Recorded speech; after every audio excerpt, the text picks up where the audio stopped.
We'll be doing Ephesians chapter 5 verses 8 to 14 today. आज जो है हम इफिसियों का 5वां अध्याय और उसका 8 से 14 तक अध्ययन करेंगे. Yeah. So last time we had seen that the Apostle Paul was encouraging them not to have some qualities like written in verses 3 to 7.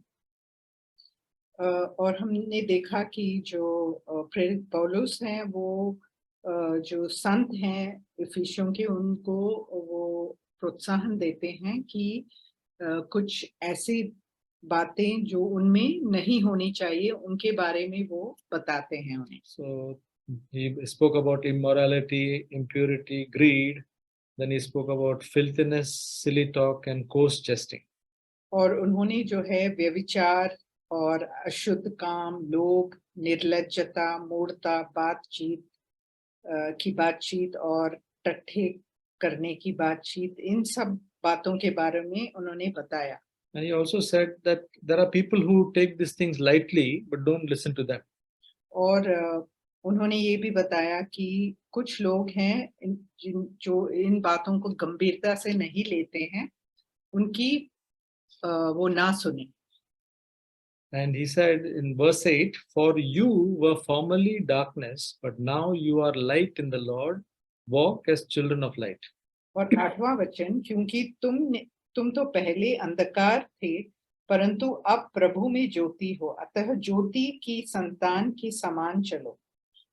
So what he's saying is that in time past, you also used to do all these things, which we just spoke about, but now you are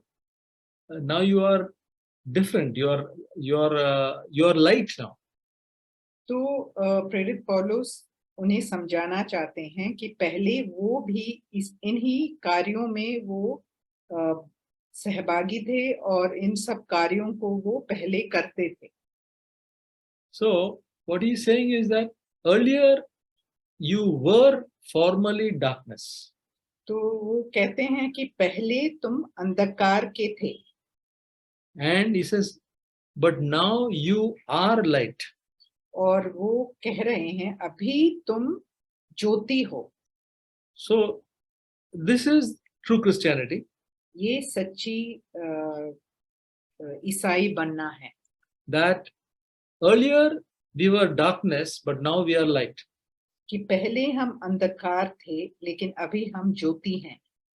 It is not that we were darkness and now we are trying to become light. ये नहीं कि हम पहले अंधकार थे और अभी हम प्रयास कर रहे हैं कि हम ज्योति बने. No, we were darkness, but now we are light. हम अंधकार थे और अब हम ज्योति हैं. Because we are in the Lord. क्योंकि हम प्रभु में हैं. So a transformation has taken place. तो एक परिवर्तन हुआ है हमारे अंदर. Now we have to walk like children of light. तो इसीलिए हमें जो है प्रकाश के संतान की तरह हमें चलना चाहिए. It says children of light. तो ज्योति की संतान कहा गया है. That means our Father is God who is light. इसका मतलब ये है कि जो ज्योति के पिता हैं वो हमारे पिता हैं. So when we say children of one particular person, it's the same way. We are children of light because we are children of God. क्योंकि हम परमेश्वर के संतान हैं, इसीलिए हम ज्योति के संतान हैं. Now even the children of darkness, there is a description. और जो अंधकार के संतान हैं उनके बारे में भी कुछ वर्णन किया गया है. In verse 6 it says, the wrath of God comes on the sons of disobedience.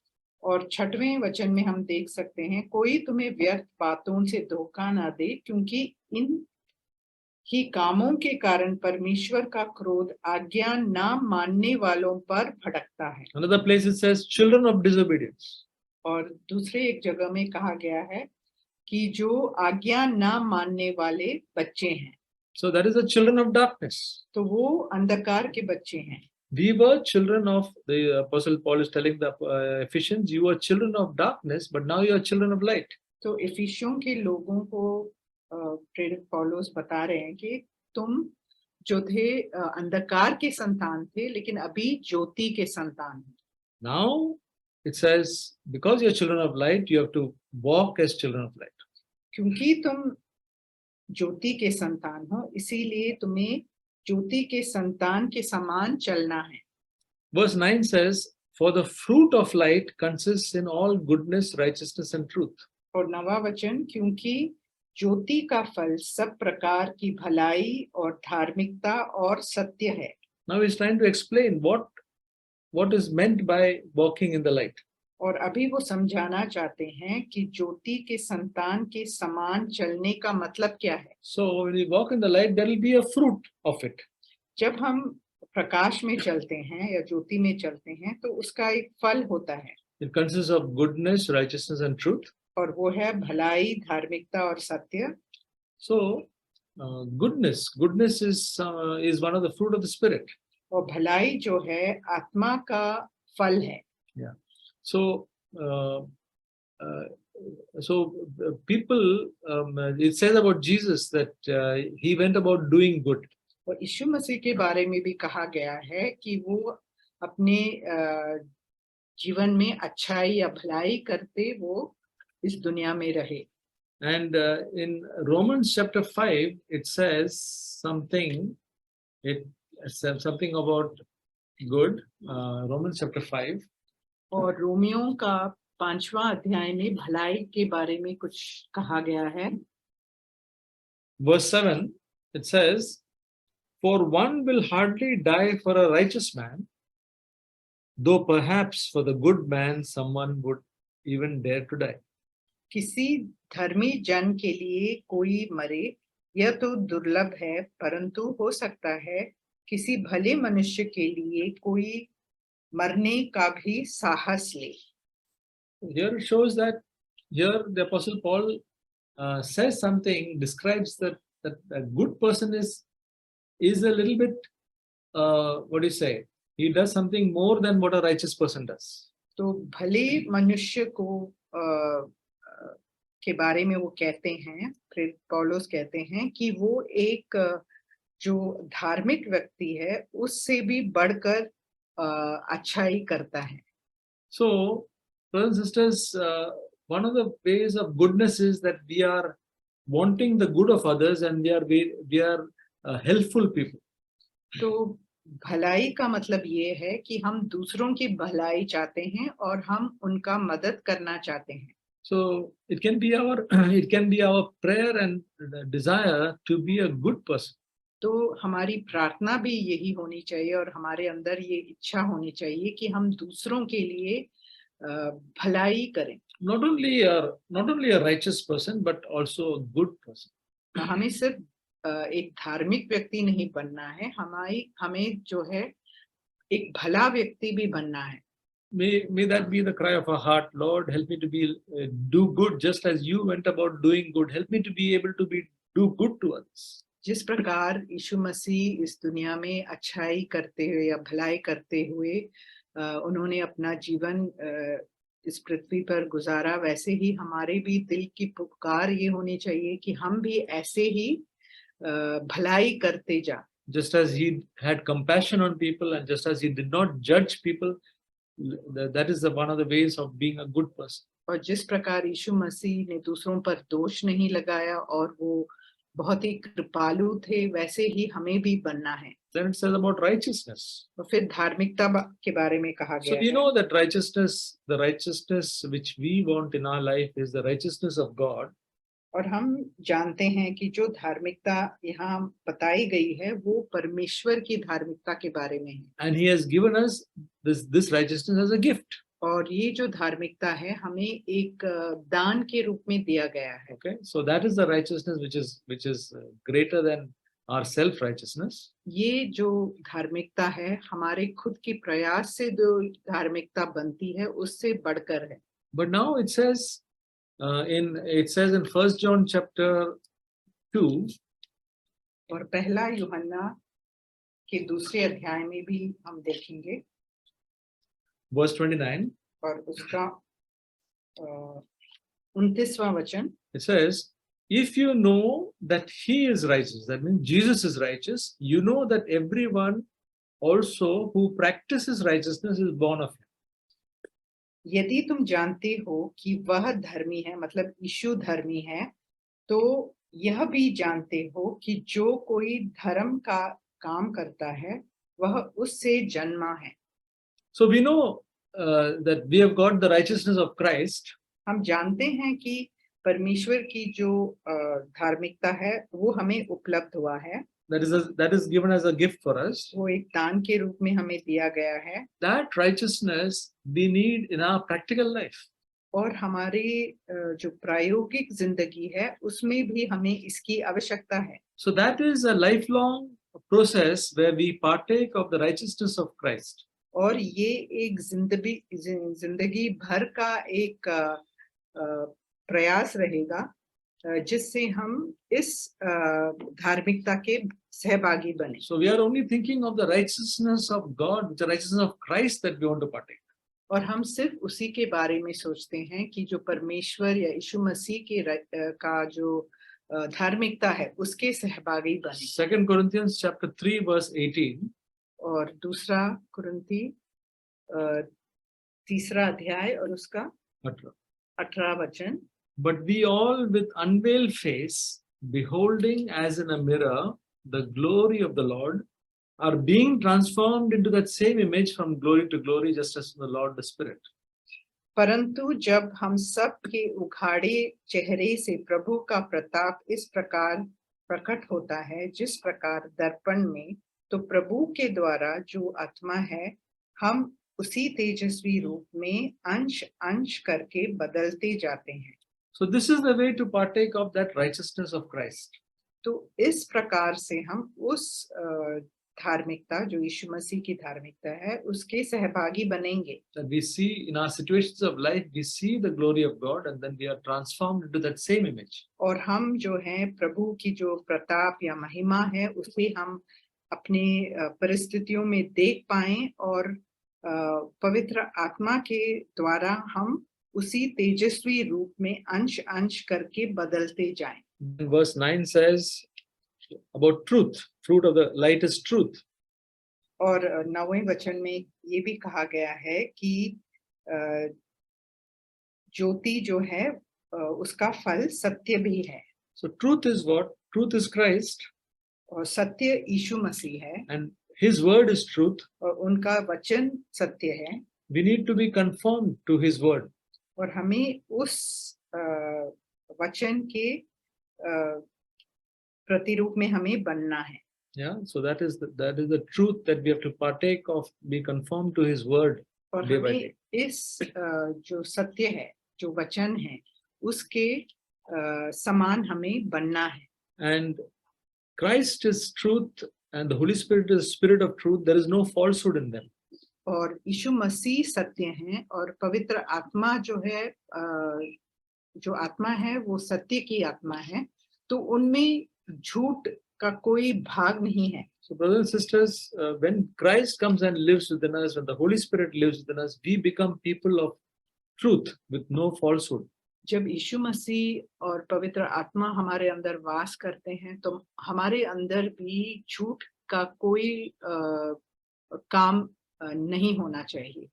Jesus said that you are of your father, the devil, because he is a liar from the beginning. और यीशु मसीह ने कहा To the Jews, यहूदियों से कहा कि तुम अपने पिता शैतान के हो क्योंकि तुम्हारे अंदर सच्चाई नहीं है। so the devil stands for falsehood and Christ stands for truth. शैतान जो है झूठ के लिए खड़ा होता है और यीशु मसीह सत्य के लिए। So brothers and sisters, so important for us to be like Jesus in truth all the time. तो इसीलिए बहुत जरूरी है कि हम जो है यीशु मसीह के समान हमेशा सत्य के संतान हैं। So in Revelations there are some very dangerous warnings about lying. प्रकाशित वाक्य में हम झूठ के बारे में बहुत ही गंभीर रूप का चेतावनी दी गई है It speaks that all liars will have the part in the lake of fire. कि सब झूठ बोलने वालों का जो भाग है वो आग के जो झील है उसमें होगा. But our desire should be, oh Lord Jesus, I just want to be like you. Holy Spirit, just a person of truth.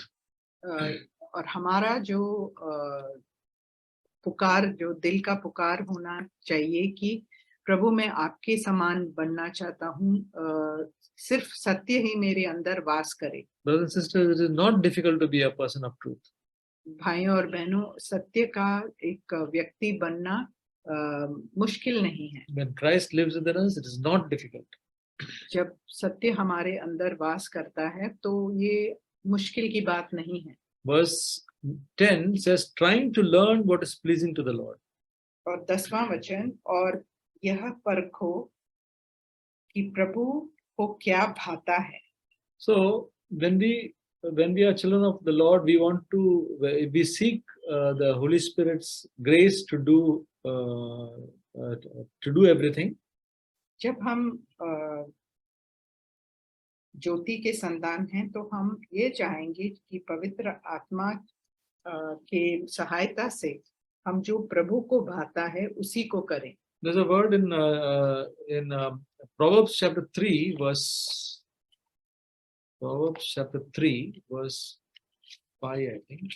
प्रकाशित वाक्य नीति वचन 3 अध्याय verse 6 और उसका 6वां वचन. It says, in all your ways acknowledge him and he will make your path straight. उसी को स्मरण करके सब काम करना, तब वो तेरे लिए सीधा मार्ग निकालेगा. As a child of God, we must always live in a way that we are telling the Lord everything about us. जब हम ज्योति के संतान बन गए हैं तो जो भी काम हम करते हैं वो हमें प्रभु को स्मरण दिलाना चाहिए. The Lord knows everything about us. प्रभु तो जानता ही है हमारे बारे में सब कुछ. But it says, acknowledge him in all your ways. लेकिन यहाँ लिखा गया है कि हमें उसी को स्मरण करके सब काम करना चाहिए. We are going out somewhere. We are doing some activity, maybe buying something or whatever, some important thing. All that we can acknowledge before God. हम कहीं जा रहे हो या कुछ खरीद रहे हो, सब बातों में हमें प्रभु को स्मरण दिलाना चाहिए और फिर हम उसे करें. So that's a way where we can try to be pleasing to the Lord. तो इस प्रकार हम उन चीजों को कर पाएंगे जो प्रभु को भाता है. In verse 11, and do not participate in the unfruitful deeds of darkness, but instead even expose them. और 11वां वचन, अंधकार के निष्फल कामों में सहभागी ना हो, वरन उन पर उलाहना दो. So here we see that don't participate in, it speaks about the deeds of darkness. और यहाँ जो है अंधकार के कर्मों या कामों के बारे में समझाया गया है. When the Bible speaks about the activities of the flesh, जब जो शरीर के कामों के बारे में कहा गया है वचन में, in Galatians chapter 5 it says the works of the flesh. और गलातियों का 5वां अध्याय में कहा गया है कि शरीर के काम. It doesn't say the fruit of the flesh. तो वहां ये नहीं कहा गया कि शरीर के फल. It says deeds of the flesh. वहां ये कहा गया है कि जो है शरीर के काम. Okay, so and they are unfruitful. They are the deeds of the flesh or deeds of darkness are unfruitful. और जो अंधकार के काम हैं उनका कोई फल नहीं है. The final result of the deeds of the flesh is sin, which causes death. और उन शरीर के कामों के कारण पाप बनता है और पाप का फल मृत्यु है. Okay, so that is where the deeds of the flesh, deeds of darkness leads us to. That is finally it leads us to sin, which leads us to death. और जो शरीर के कार्य हैं वो हमें पाप तक ले जाता है और पाप से हम मृत्यु तक पहुंच जाते हैं. Whereas the opposite of that is the work of the Holy Spirit in our lives. और उसके विपरीत हम देखते हैं आत्मा का फल. The Holy Spirit works within us and it produces fruit. जब पवित्र आत्मा हमारे अंदर कार्य करता है तो वो आत्मा का फल लाता है. So that is called the fruit of the Spirit. और उसे आत्मा का फल कहते हैं. There are 9 fruit of the Spirit. और 9 आत्मा के फल हैं. And that leads to life. और उससे हमें जीवन मिलता है. So when we have the fruit of the Spirit, then we become a blessing to others. और जब हमारे अंदर आत्मा का फल है तब हम दूसरों के लिए एक आशीष बन जाते हैं. Yeah, and so that says, but instead even expose them. और आगे कहा गया है कि उनकी उल्लाहना करो. So how do we expose by our life when we live a life before God? Then what happens is others notice some difference. और कैसे हम इनकी उल्लाहना या कैसे हम इनको प्रकट करेंगे वो है हम जब अपने जीवन जिस प्रकार हम जीते हैं उससे जो दुष्कर्म होते हैं वो प्रकट हो जाते हैं. So brothers and sisters, wherever we are, whether we are in our home or neighborhood, in our office, in the marketplace, when we live before God, then the people can see some difference in us. और जब हम जो है अपने घरों में या दफ्तरों में या अपने पड़ोसियों के साथ जब हम उनके साथ रहते हैं तो हमारा जो व्यवहार है उससे ही उन्हें कुछ अलग महसूस होगा. And when they see the difference, people notice the difference. और जब वो हमारे अंदर वो जो अलग बात को देखते हैं तो उन्हें वो महसूस होता है. So when they notice the difference, their life is exposed. जब उन्हें ये महसूस होता है तब उन्हें जो अंधकार उनके अंदर है वो प्रकट होता है. Yeah, some dark area in their life gets exposed. और जो अंधकार उनमें है वो प्रकट होता है. So that we become a light and they can get help in that way. तो हम ज्योति बन जाते हैं और इस प्रकार से हम उनके लिए एक सहायक बन जाते हैं. So not our exposing is not that we go and tell that this person has done wrong and that person has done wrong and he's not paying his taxes or things like that. Not like that. It's just by our life that we expose. और हमें इन बातों को दूसरों के बारे में बुराई करके या ये बता के कि इस व्यक्ति ने ऐसा किया उस व्यक्ति ने ठीक नहीं किया इस प्रकार अपनी बातचीत से नहीं प्रकट करेंगे लेकिन अपने जीवन से इस चीज को हम प्रकट कर पाएंगे. Then it says, verse 12, for it is disgraceful even to speak of the things which are done by them in secret. और 12वां वचन, क्योंकि उनके गुप्त कामों की चर्चा भी लज्जा की बात है. That means this verse says that even if we thought that by exposing them was by speaking about it, no, it says it is disgraceful even to speak about these things. और हमने पहले ऐसे सोचा था कि ऐसी बातें करके हमें इन चीजों को प्रकाश में लाना है, लेकिन यहाँ कहा गया है कि इनके बारे में चर्चा करना भी लज्जा की बात है. So there are things like where we cannot even, some of the things which people do, we cannot even speak freely. तो कुछ ऐसे बातें भी हैं जो लोग करते हैं जिनके बारे में हमें चर्चा करना भी बहुत मुश्किल है. Things have gone so bad in the world that even to speak about that thing to another, just to tell about another person itself defiles us. जो संसार है उसमें बुराई इतना बढ़ गया है कि हम दूसरों के साथ अगर इन बातों के बारे में चर्चा करेंगे, तब हम जो उन लोगों को अपवित्र बनाएंगे। There are things that we cannot describe what is happening when the presence of children and ladies.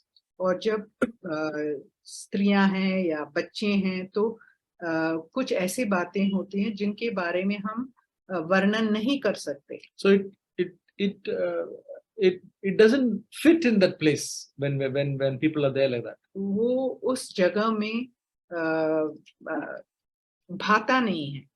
So we must be sensitive when we speak, when we try to speak, that whatever we speak should be fitting. तो जब भी हम बातें करते हैं, तो हमें हमें खुद हमें महसूस होना चाहिए कि क्या ये बात जो मैं कर रही हूँ, क्या ये ठीक है इस जगह में या नहीं है। So the Apostle Paul did not describe all those vices. और जो भी बुराइयां हैं, दुष्टता है, उनका उन्होंने वर्णन नहीं दिया है इधर। So Romans 16:19 says, और रोमियों का 16 अध्याय और उसका 19वां वचन, Romans 16:19 says, रोमियो 16 और उसका 19वां वचन,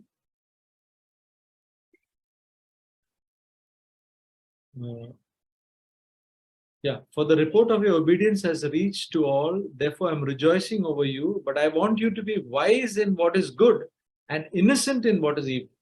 तुम्हारे आज्ञा मानने की चर्चा सब लोगों में फैल गई है, इसीलिए मैं तुम्हारे विषय में आनंद करता हूँ, परंतु मैं ये चाहता हूँ कि तुम भलाई के लिए बुद्धिमान, परंतु बुराई के लिए भोले बने रहो। Wise in what is good, but we must be innocent in what is evil. There's no need of knowing about the evil which is there in this world. और भलाई के बारे में हमें बुद्धिमान रहना है, लेकिन बुराई के बारे में हमें भोला बने रहना है। और कोई जरूरी नहीं है कि हम जो भी दुष्टता है इस दुनिया में उसे हम जाने। Also Revelation chapter 2 verse 2 says, और प्रकाशित वाक्य दूसरा अध्याय और उसका दूसरा वचन, 2 नहीं 25 दूसरा what the deep things of the devil. Okay, verse 24. Revelation chapter 2 verse 24. प्रकाशित वाक्य दूसरा अध्याय और उसका 24वां वचन, Jesus is saying, but I say to you, to the rest who are in Thyatira, who do not hold this teaching, who have not known the deep things of Satan, as they call, I place no other burden on you. पर तुम Thyatira के बाकी लोगों से जितने इस शिक्षा को नहीं मानने और उन बातों को जिन्हें शैतान की गहरी बातें कहते हैं नहीं जानते, यह कहता हूं कि मैं तुम पर और बोझ ना डालूंगा। So Jesus is praising the people of Thyatira who were not aware of the deep things of Satan. और यहाँ यीशु मसीह जो हैं थुआतीरा के उन विश्वासियों का सराहना कर रहे हैं जो शैतान की गहरी बातों को नहीं जानते। We need to know the deep things of the Lord. हमें परमेश्वर की गहरी बातों की जानने की जरूरत है, लेकिन But we don't need to know the deep things of Satan. लेकिन शैतान की जो गहरी बातें हैं उन्हें जानने की कोई जरूरत नहीं है। So verse 13 says, और 13वां वचन, but all things become visible when they are exposed by the light, for everything that becomes visible is light. पर जितने कामों पर उलाहना दिया जाता है वे सब ज्योति से प्रकट होते हैं, क्योंकि जो सब कुछ को प्रकट करता है वह ज्योति है। See, brothers and sisters, when we live our life exposes people's darkness. जब हम अपने जो जीवन को जब हम जीते हैं, तो वो जो दूसरों में जो अंधकार है वो उसे प्रकट करता है। But the world is full of people, having a lot of people who are not, even though they do the deeds of darkness, they are not bothered about changing.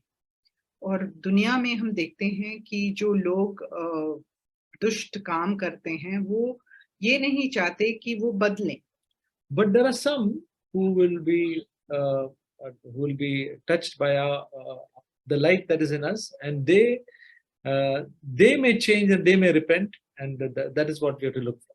लेकिन कुछ उनमें से कुछ ऐसे लोग भी होंगे जो हमारे जीवन से प्रभावित होंगे और जो पश्चाताप करेंगे, और इन लोगों में हमारी रुचि हमें रखनी चाहिए, And they will also be able to become light. और वो भी ज्योति बन जाएंगे. Verse 14. और 14वां वचन, For this reason it says, awake, sleeper, and arise from the dead, and Christ will shine on you. इस कारण वह कहता है, हे सोने वाले, जाग और मुर्दों में से जी उठ, तो मसीह की ज्योति तुझ पर चमकेगी. So, as a believer, if we are sleeping or backslidden, then it says we must all be awake and not sleeping. हमें अगर हम विश्वासी कहलाते हैं तो हमें सोना नहीं चाहिए, हमें हमेशा जागते रहना चाहिए और हमें पीछे हटना नहीं चाहिए. People who are asleep are not alert. जो सोते हैं वो जागृत नहीं है. So Jesus always said, be on the alert. यीशु ने हमेशा कहा कि हमें जागृत रहना चाहिए. Alert is only people who are awake. और जो जागे हुए हैं वही जागृत रहते हैं. So brothers and sisters, we must all be alert. तो इसीलिए भाइयों और बहनों हमें जागृत रहना बहुत जरूरी है. As though Jesus is going to come the next moment. जैसे कि यीशु मसीह अभी इसी वक्त आने वाला है. He may come at any hour. वो किसी भी समय में आ सकते हैं. And unless we are alert, we will not be with him. अगर हम जागृत नहीं हैं तो हम उनके साथ नहीं होंगे. If we are sleeping, means we are basically what is meaning of sleeping? That means we are concerned about something else. That is to be spiritually asleep. तो सोने का मतलब क्या है? सोने का मतलब ये है कि हम अपनी आत्मा में किसी और बात के बारे में हम चिंतित है और आत्मिक बातों के बारे में हम चिंता नहीं कर रहे. So it says, awake, sleeper, and Christ will shine on you. तो इसीलिए कहा गया कि हे सोने वालों, जाग और मुर्दों में से जी उठ, तो मसीह की ज्योति तुझ पर चमकेगी. And that light will be also a blessing to others. और ये ज्योति दूसरों के लिए एक आशीष बन पाएगा. May God help us to really be always awake and live in that communion with Jesus always. और प्रभु की सहायता हम जागते रहें और हमेशा उनके साथ हम संगति, यीशु मसीह के साथ हमेशा संगति में रहें. I just want to share what we heard from verse 9. As verse 8 is, as we walk in the light, something happens. Fruit or the light slowly begin to manifest in our life. और जिस प्रकार 9वें वचन में जो ज्योति के फल के बारे में बताया गया है, जब हम 8वें वचन में हम देखते हैं जिस प्रकार हम ज्योति में चलते हैं तो उसके कारण उसका प्रतिफल है कि हम फल लाने लगते हैं. 3 fruits are mentioned: goodness, righteousness, and truth. और 3 प्रकार के फल हैं: भलाई, धार्मिकता और सत्य. And we can see in the life of Jesus all these 3. और इन तीनों को हम यीशु मसीह के जीवन में हम देख सकते हैं. Now we read in Acts 10, I think, it's written about Jesus. He was filled with the Holy Spirit and went about doing good. और इसके बारे में हम प्रेरितों के 10वें अध्याय में पढ़ सकते हैं कि वहां लिखा है कि वो यीशु मसीह जो हैं पवित्र आत्मा से भरकर वो भलाई के काम कर रहे थे. The entire life of Jesus can be summarized in that verse. और उनका जो जीवन के बारे में अगर हम कहें तो उनका पूरा जीवन इसी प्रकार का था. righteousness, see, we can say, for example, when they collected the remaining, Jesus multiplied the food, and when they collected it, he did not waste it. He said, pick up everything. No, that is righteousness, not और- wasting. और धार्मिकता के बारे में एक उदाहरण मैं बताता हूँ कि जब यीशु मसीह ने जो रोटी है उसे बढ़ाकर उन्होंने लोगों को दिया, उसके बाद में जब जो भी बाकी बचा था जो रोटी, तो उन्होंने कहा उसको उठा लो, उसको वेस्ट मत करो। तो ये एक राइचसनेस या धार्मिकता का एक उदाहरण है। When Jesus, after Jesus was resurrected, his clothes and the whatever bedsheet or whatever, he folded it and kept. That's also another form of righteousness. और जब यीशु मसीह का पुनरुत्थान हुआ और जो भी कपड़े में वो लपेटे गए थे, वो भी उन्होंने उसको अच्छी तरह घड़ी कर कर उन्होंने रखा था। ये भी धार्मिकता का ही एक भाग है। And about truth, Jesus said, devil is the father of lies, and that is how serious it is. And he came with grace and truth, reality.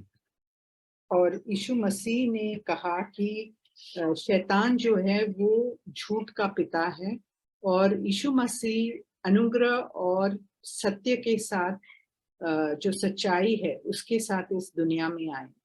And even about exposing, we read about exposing darkness. We can see in the life of Jesus, both through his life and through his words. Where, for example, when he spoke about Pharisees, he didn't pinpoint some one person and exposed. He generally exposed about Pharisees, the lifestyle of them. और उनका जो यहाँ लिखा गया है कि उलाहना के बारे में या अंधकार के बातों को प्रकट कराने के बारे में भी हम यीशु मसीह के बारे में देख सकते हैं कि जब भी उन्होंने फरीसियों के बारे में जो उन्होंने सत्य बताया, तो उन्होंने एक एक को उठाकर ये नहीं कहा कि जो ये कर रहा है वो गलत है, लेकिन उन्होंने सब फरीसियों के बारे में उन्होंने बताया कि जो गलत बातें जो वो कर रहे थे। And awake, that verse, awake you sleeper, arise from the dead, that's a very, very important verse, I see, especially for me. और मेरे लिए मैं ये जो 14 वचन है जहाँ कहा गया है कि सोने वालों जागो, ये मैं अपने लिए ही लेता हूँ कि मेरे लिए बहुत गंभीरता की बात है। Say, for example, when you sleep and maybe seeing dreams, you are in an unreal world. You are not in touch with the reality that is happening in and around you. तो जब हम सोते हैं तो शायद हम सपने देख रहे हैं और हम कुछ एक कल्पनात्मक जिंदगी जिसमें सच्चाई नहीं है, उस संसार में हम जी रहे हैं। तो वैसे ही जब हम सोते हैं तो ऐसे होगा कि हम सच्चाई का सामना नहीं कर पाते। Now I see in my own life sometimes just some daydreaming comes, just think about certain things, and then that time I'm not alert, and I was thinking, Lord, I want to be a person who is awake all the time. Awake is a picture of alertness, and that's a word for me. और मैं सोच रहा था कि मैं अपने खुद के जीवन में भी देखता हूँ कि कई बार मैं दिन के समय में भी ऐसे कुछ कल्पनाएं करता रहता हूँ, और इसके बारे में मुझे लगा कि मैं हमेशा मुझे जागृत रहना चाहिए, और हमेशा मुझे एक सोए हुए रीति में नहीं लेकिन जागृत रहना चाहिए।